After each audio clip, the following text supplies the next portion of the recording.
Bonjour, Monsieur Saouré.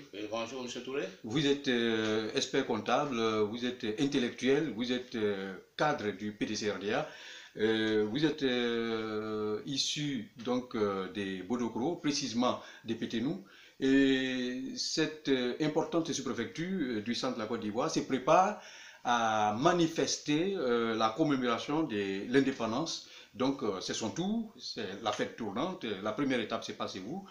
Qu'est-ce que vous comptez démontrer à la face de la Côte d'Ivoire, principalement de la ville de Boaké, des Bodokro, des Béoumi, de tous vos compatriotes qui vous attendent à l'issue de ces festivités? Merci. Permettez-moi de saluer cet événement, de remercier les autorités sous-préfectorales qui ont décidé que cela se passe chez nous à Bodokro et particulièrement dans mon village, Péténou. D'abord, il faudrait comprendre un peu l'historique. Bodokro était une sous-préfecture de 80 villages. Et à la faveur des nouveaux découpages, nous avons bénéficié de 4 sous-préfectures, dont l'ancienne. L'ancienne qui est la principale, qui est composée aujourd'hui de 37 villages. C'est dans cette nouvelle sous-préfecture que va se passer la fête de l'indépendance.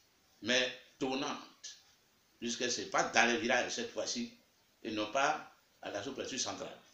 Et le choix a été porté par les populations sur mon village, qui s'est agrandi de 2 autres, s'appelle Djonakassi et Péténou. Et c'est dans ce village central que se passe la fête de l'indépendance. Donc l'honneur me revient de saluer les autorités administratives et politiques de notre pays pour leur dire que le message lancé en ce qui concerne l'indépendance de notre pays est reçu 100% à travers la Côte d'Ivoire et particulièrement chez moi à Bodoglo. Et j'y serai, moi-même, pour être aux côtés des autorités afin de rendre la fête plus belle. Est-ce à dire que à cette occasion, vous allez appeler vos compatriotes à la paix, à la cohésion et au développement? Justement, l'indépendance acquise de haute lutte par le président Félix Houphouët-Boigny, en son temps, mérite d'être poursuivie. Et c'est par la paix que cela doit se construire. La violence n'arrange rien. La violence est source de division. La violence est source de désespoir. Et que sais-je encore, de non-développement. Donc nous appelons tous nos compatriotes à la paix pour que Félix Houphouët-Boigny, du lieu où il se trouve aujourd'hui, puisse pas se retourner dans son linceul, mais qu'il soit heureux de savoir qu'il a laissé la Côte d'Ivoire dans des maisons, dans des mains bénies. D'accord. Dites-moi, monsieur Saouré, que faites-vous de la solidarité? Vous savez, depuis pratiquement 20 ans, nos compatriotes, un peu partout en Côte d'Ivoire, je veux dire surtout dans le pays profond, sont confrontés à divers fortunes, à divers infortunes, à divers problèmes quotidiens. Qu'est-ce que vous, cadre de Péténou, surtout que vous vous préparez, n'est-ce pas, à prendre le flambeau pour conduire, n'est-ce pas, politiquement cette région au plan local pour la fin de cette année. Alors, qu'est-ce que vous prévoyez faire solidairement, socialement pour cette importante population du centre de la Côte d'Ivoire? Nous avons déjà entrepris beaucoup de choses. On a créé une mutuelle de développement et les cadres entre eux ont une association d'entraide mutuelle et en cas de problème, on vient au secours de la famille sinistrée. Et dans le village même, vous avez un foyer de jeunes construit à la sueur des parents et des cadres unis. Nous avons même un centre de santé dans le village. Et nous prévoyons pour les années futures, si Dieu nous donne les moyens, de pouvoir même équiper d'un bloc opérationnel, bloc opératoire, plus exactement. Donc nous avons beaucoup de projets et pour que nos parents se trouvent mieux où se trouvent sur leur propre site. Dites, maintenant, oui, il y a le problème de solidarité, oui, les problèmes de cohabitation, ça ne manque pas. Les problèmes de terre aujourd'hui, les problèmes fonciers sont des plus cruciaux dans nos localités. Et nous les employons pour que cela ait moins d'impact négatif sur nos populations et surtout la paix et la vie en société.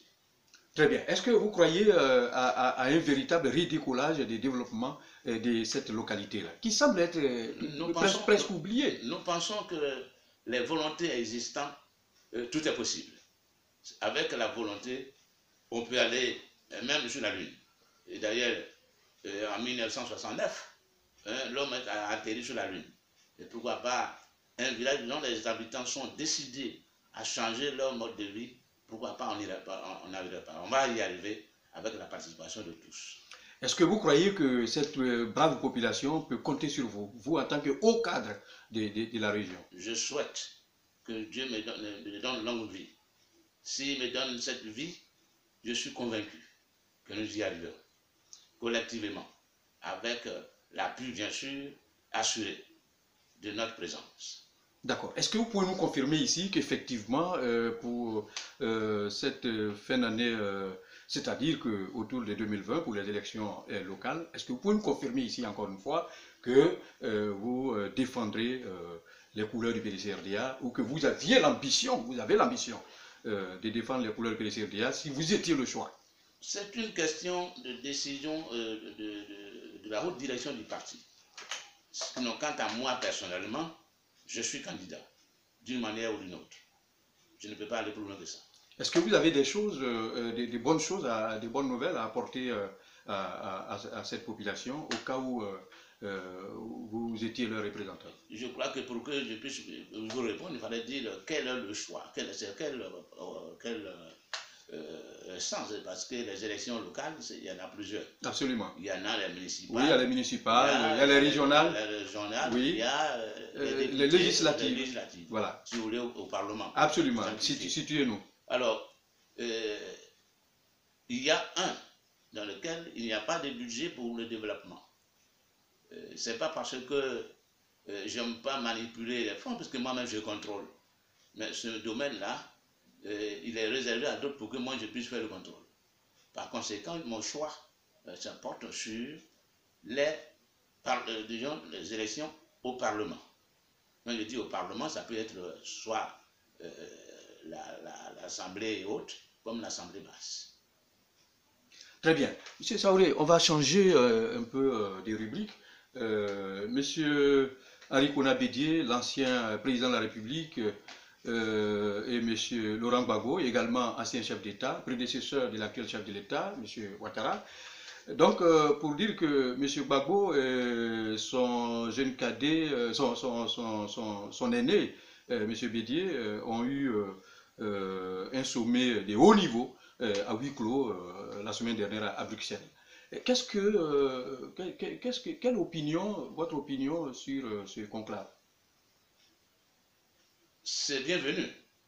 La Côte d'Ivoire a besoin d'unité.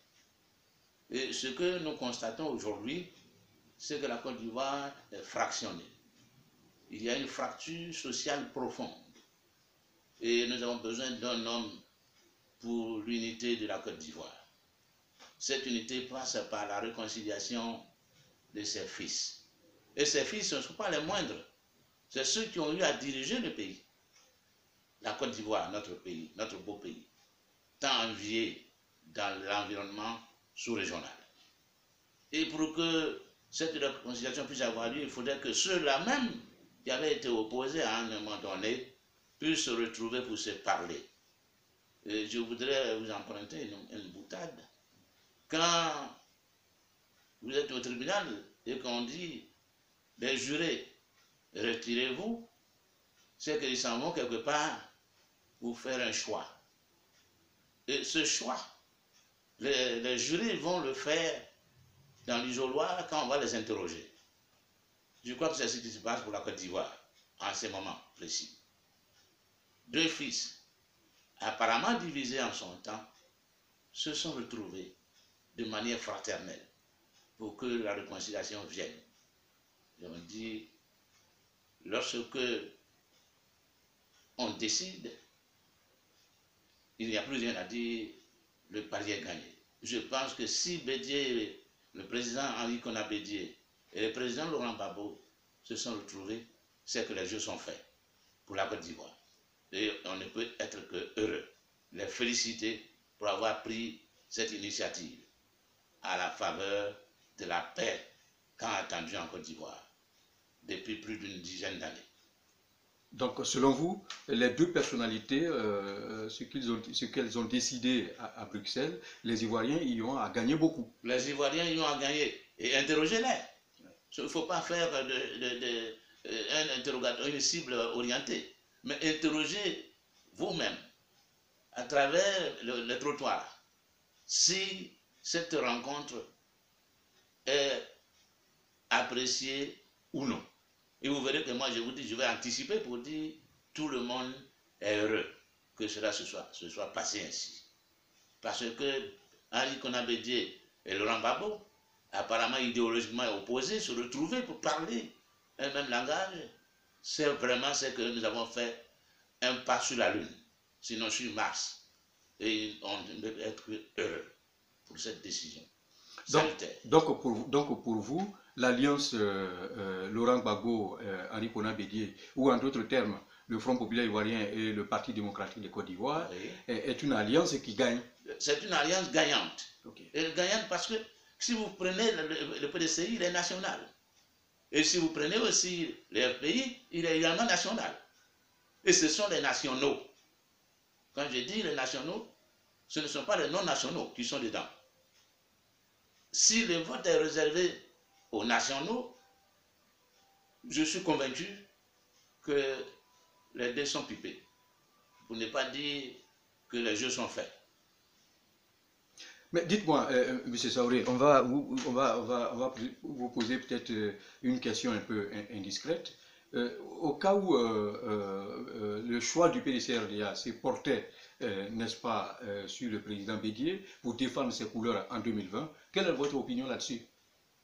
Est-ce que vous pensez que... Je pense l'avoir dit à plusieurs reprises, mais je vais, si ce n'est pas me répéter, mais je dirais que c'est juste le retour des choses dans ce pays tant déchiré, qui a soif d'un homme de paix. Et si nous regardons autour de nous, il n'y a pas quelqu'un mieux que lui qui puisse être l'homme de paix. C'est vrai. Qu'on me pardonne ça, mais c'est la vérité aussi.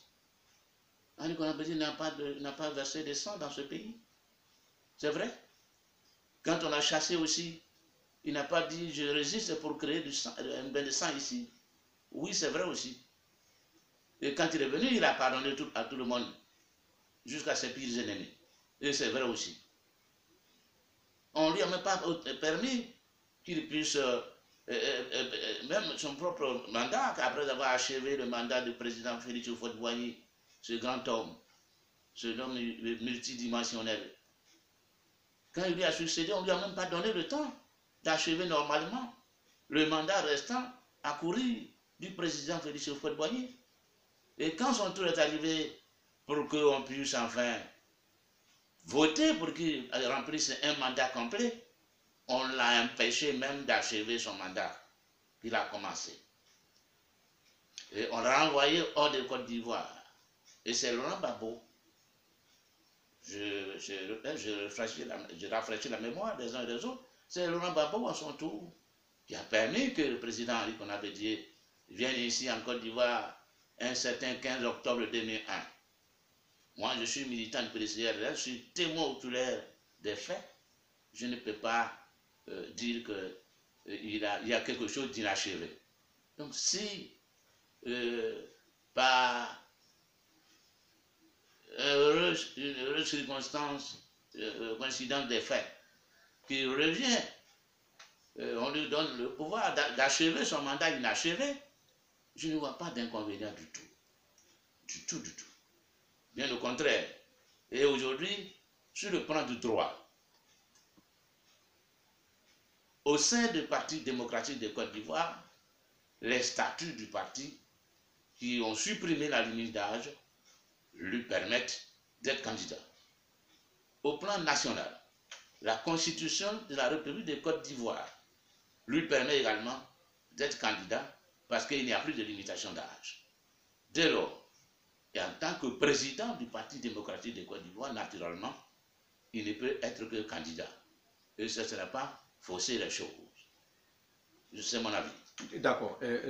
Une question à deux têtes pour clore le chapitre politique de cette interview. Si vous devez vous retrouver aujourd'hui en face de M. Bédié ou de M. Gbagbo différemment, que leur diriez-vous chacun d'eux? Je leur dirais... D'abord à M. Bédié. À M. le Président Bédié, je lui dirais de sauvegarder la patrie ivoirienne que lui a légué le président Félix Houphouët-Boigny. C'est son travail. Il doit savoir assumer cette responsabilité pour que tout le monde se retrouve. À notre frère Laurent Gbagbo, je lui dis Yako d'abord. Yako d'avoir vécu les affres de la prison. Mais je crois que Dieu lui a donné raison, puisque le jugement international, les juges internationaux l'ont acquitté. C'est une bonne chose. Qu'il ne garde rancune à personne, qu'il pardonne à tous pour se retrouver au chevet de la Côte d'Ivoire et réconcilier la Côte d'Ivoire. C'est pour cela que la rencontre, dès le début, j'ai dit qu'elle est salutaire. Et le fait d'avoir accepté de rencontrer ou de recevoir son homologue, le président Ali Konabédié, est à saluer. Et c'est à son honneur. Et je suis sûr que les suites ne manqueront pas. D'accord. À M. Alassane Ouattara, le président de la République. Le président Alassane Ouattara, je l'aime bien. Je l'aime bien. J'ai eu moi-même à le rencontrer une fois dans ma vie. Je dirais que la politique est une chose, mais la vie en communauté en est une autre. Et qu'il accepte de recevoir ses frères, si cela est, pour que nous puissions ensemble rebâtir la Côte d'Ivoire. Rebâtir la Côte d'Ivoire dans la paix, non dans la violence. Rebâtir la Côte d'Ivoire non dans l'achat de conscience, mais dans une démocratie véritable, où chacun choisit librement son parti politique, sans autre forme de procédure. Parce que le militantisme, c'est l'expression achevée de la liberté de chacun, de faire un choix raisonné pour adhérer à un parti politique. Et c'est à travers ça qu'on construit, on va gérer l'État. Mais la gestion de l'État, il ne veut pas dire une pérennité. C'est une succession des faits. Lorsque vous avez perdu aussi, vous devez savoir partir. Et lui, je lui demande d'apaiser le climat social. Parce que tout dépend de lui. S'il monte le ton, tout le reste, ça suit. Aujourd'hui, il y a beaucoup de gens qui font savoir qu'ils sont derrière lui. Mais lorsque ça va cracher, vous allez voir des gens qui vont retourner les vestes. Alors, ce n'est pas cela. Et lui, en tant qu'intellectuel, ou intellectuel que j'ai apprécié beaucoup, qu'il fasse en sorte que la Côte d'Ivoire se retrouve réconciliée. D'accord. Monsieur Saouré, avez-vous une adresse spéciale à faire à vos compatriotes des Péténou, Bodokro et des autres villages environnants par rapport à la manifestation à la sous-préfecture de Bodokro, de l'indépendance? À la sous-préfecture de Bodokro et à ses habitants, à mes parents en particulier de Péténou.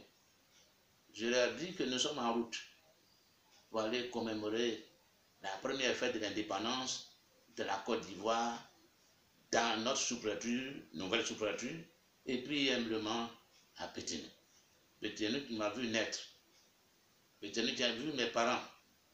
Pétionne, si vous voulez, tout ce qui me concerne dans mon enfance a été enterré. Je souhaite une mobilisation particulière aux autres cadres de la sous-préfecture de Bodokro. Je leur dis que nos bras sont ouverts pour les accueillir afin que la fête soit plus belle. Aux Ivoiriens. Aux Ivoiriens. À l'ensemble des Ivoiriens. À l'ensemble des Ivoiriens, la fête nationale, comme son nom l'indique, elle est nationale. Ce n'est pas la fête d'un parti politique. C'est la fête de la Côte d'Ivoire, tout simplement.